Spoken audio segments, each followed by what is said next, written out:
It's been over a year since Mahsa Amini died while in custody of Iran's morality police, sparking worldwide outrage against the Iranian government. This led to a brutal crackdown in Iran, with hundreds of protesters killed during the demonstrations, thousands arrested, and dozens sentenced to death, with many of those executions having already been carried out.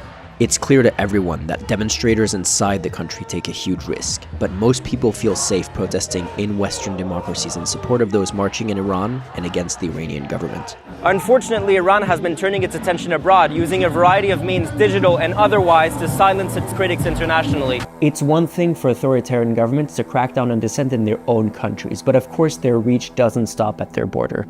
For instance, in 2020, Rwanda kidnapped and imprisoned Paul Rusesabagina, famous for being the inspiration for the film Hotel Rwanda. In 2021, Belarus forced a plane not destined for Minsk to land so they could kidnap and imprison one of its passengers, political activist Roman Protasevich. And Canada just accused India of assassinating Hardeep Singh Nijjar on Canadian soil. These are just a few examples, but plenty of countries do the same, from Russia attempting or carrying out multiple assassinations in Europe in recent years, to Saudi Arabia having journalist Jamal Khashoggi murdered at their embassy in Turkey, to China trying to silence the Uyghur diaspora internationally. And of course, Iran. According to human rights nonprofit Freedom House, since 2014, the country has been linked to 5 assassinations or assassination attempts in 3 countries, and plots were thwarted in at least 2 others.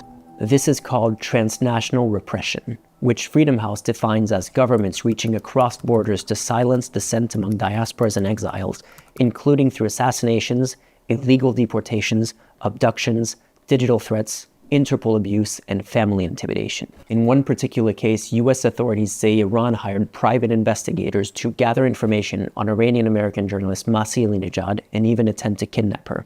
In December of 2022, Paris-based Iranian activist Masih Kamari received a message asking her to call her mother's phone in Iran. When she called, a man picked up and threatened to imprison her parents if she didn't stop her activism.